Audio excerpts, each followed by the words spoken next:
Yeah, got coffee, got croissant, got a 3D printed V8. What more could you want? Roll the titles. Yeah.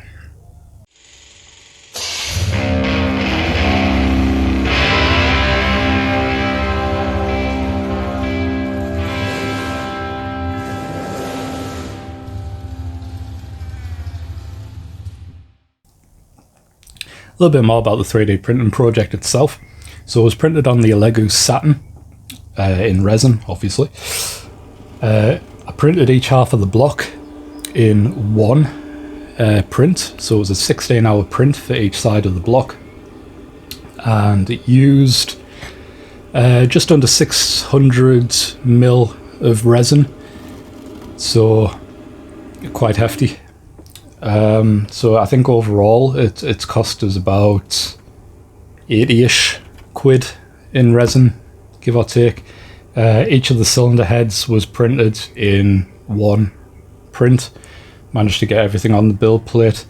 Now, with that said, I've actually broken quite a lot of bits trying to get them off the build plate. I kind of used quite a lot of supports in the process because I was worried about it warping, and they kind of melded together on the bottom of the build plate and made it an absolute nightmare to scrape off. You know, that combined with the fact that each of the bits is only a couple of mil thick, it was quite fragile, so I have broken quite a lot of the pieces, but thankfully none of them broke in any sort of unretrievable places, so I've still managed to glue everything together properly.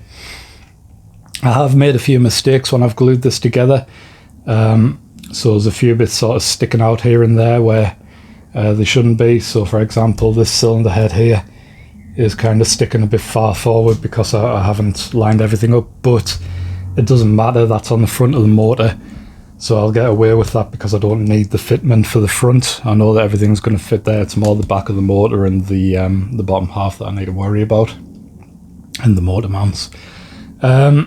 So like I say, overall cost about 80 quid's worth of resin, or just under. It was all done in 4 prints. To be honest, I'm going to make the STL files available for free, so if you want to download this and print it yourself, I would recommend doing it in more prints. To be honest, if you've got the time to do that, I was kind of rushing to get this together because I didn't know if it was even going to work. So I would strongly recommend doing the block in maybe 4 pieces rather than 2, just so you can get it off the build plate a bit easier. But other than that, you should be fine. The only other things to watch out for is obviously everything is quite thin and delicate, so it has a tendency to try and warp as you're putting it together. I would probably recommend printing out a few more support structures for down the centre line, and maybe even for underneath the cylinder heads and things like that, just to keep it rigid, or build yourself a little box frame out of cardboard or something just to keep everything together. I didn't actually cure any of the pieces, I just washed them off and glued everything together, and then I sat it out in the sun once it was constructed to cure it, because obviously the pieces were too big to fit in my curing station anyway. And that kind of guaranteed me having a little bit more flexibility when I actually came to put this together. So that's worthwhile knowing as well. Okay, right, let's get on with dropping the exhaust out of the way and getting some of the wiring out of the way so that we can actually start test fitting this. It's going to be fun, hopefully. Just noticed this exhaust being thoroughly bottomed out. It's not good when your exhaust is your scrub point. Oh wow, it goes right back. That was not me. I have not done that. I reckon that was actually done in shipping when it's been loaded and unloaded onto trailers and stuff like that, because they were pretty the firm that actually delivered this wasn't all that caring, should we say. I actually started dragging the exhaust through the tarmac until I told them to stop. So I reckon that's when that's being done. That's definitely not being me, because I would have heard it. I mean, there are quite a lot of speed bumps around here, but you know, it's not me. It wasn't me. Right.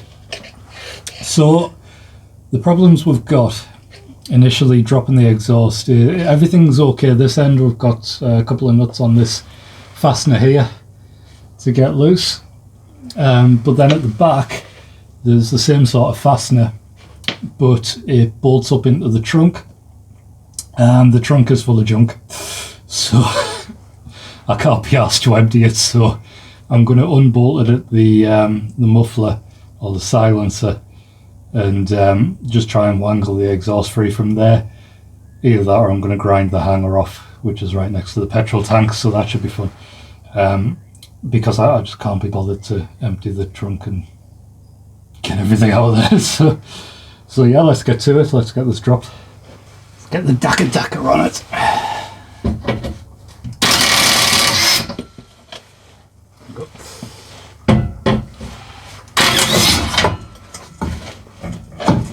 She'll loose.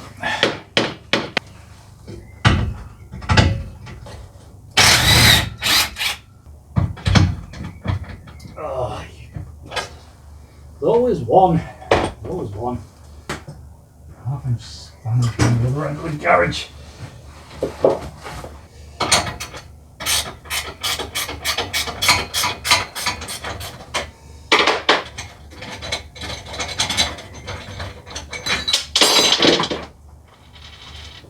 Just rest there. Just chill. It's fine.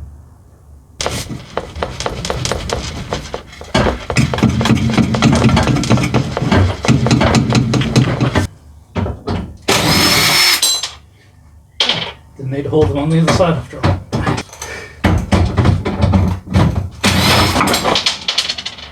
It's off.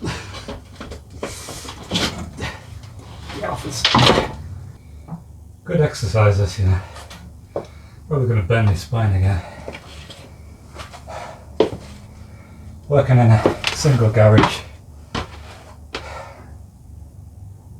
It gets tight, man. It gets tight.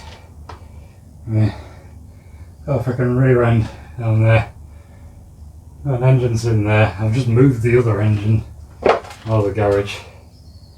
The car is like as close to the wall as I dare get it, with the bonnet sat there.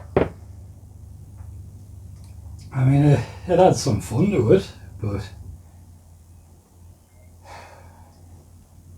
just like every little job you do, you're kind of like crouching around weird angles, and yeah, I just end up injuring myself.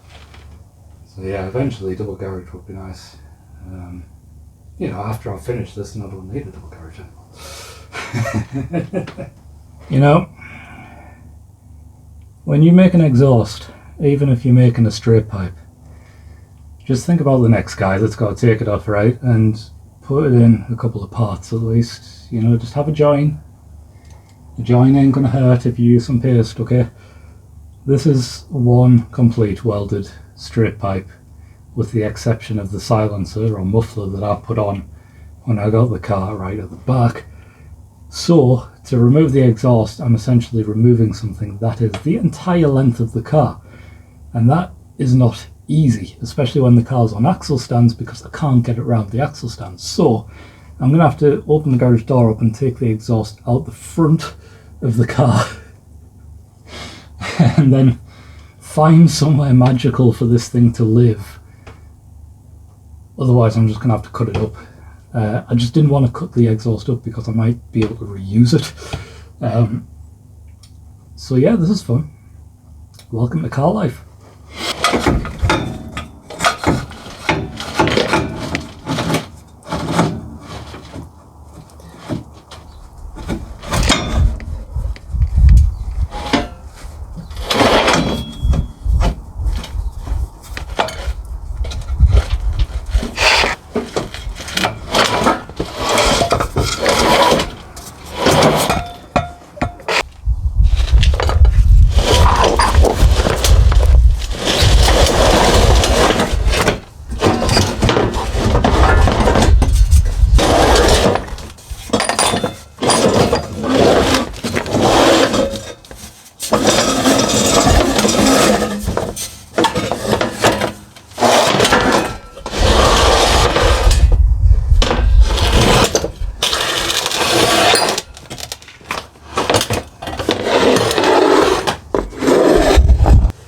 So after I got the exhaust outside, I was able to break it up into a few pieces.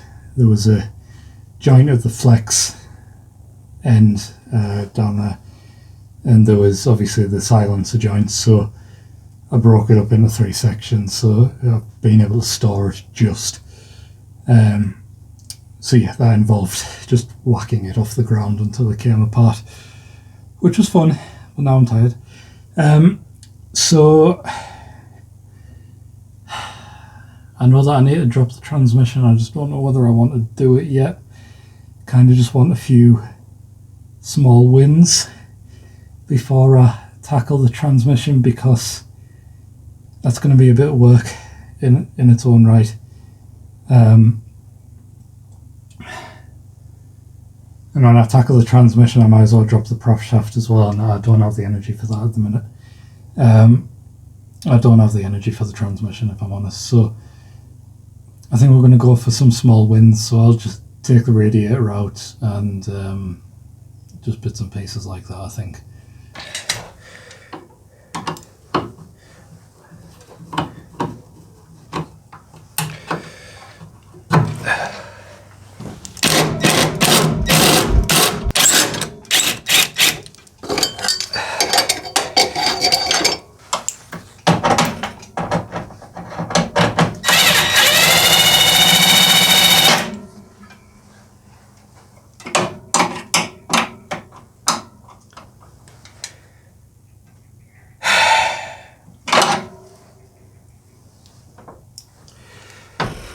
You know when you want something to go really simply and it just doesn't? So what's happened here is the nylon inside of the nylock nut has just given up and the nut's just spinning. So that's fun, so I'm just going to have to take it off there instead.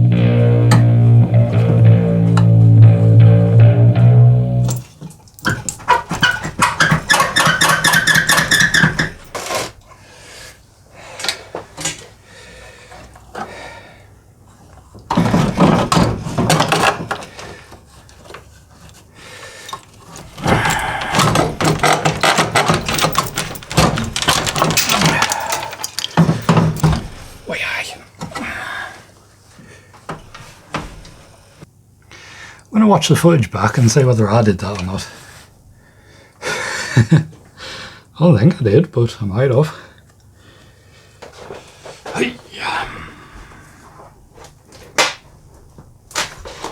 So yeah, this is far easier to fit than the real thing. There we go. Yeah, it's in. I don't need to do anything else.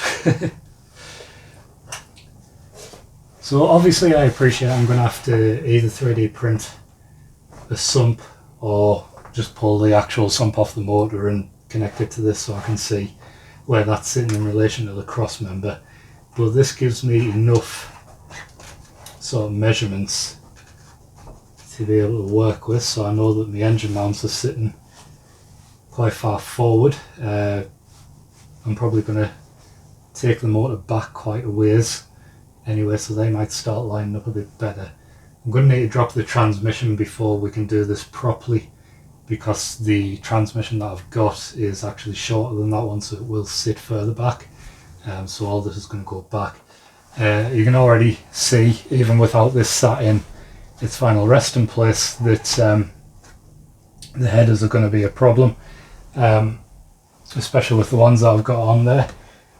They're quite tall, they're going to come up to about here, so the brake booster is definitely going to be in the way. So, and again, I can pull them off the motor and sit them on here when I start coming to proper fitment. But for now, this is absolutely great. It allows me to get a feel for how things are going to work. So we'll get the transmission dropped and go from there, I think. But for now, I'm happy. I don't want to tackle the transmission until my back feels a bit better and I'm ready for that. So I'm going to call it here.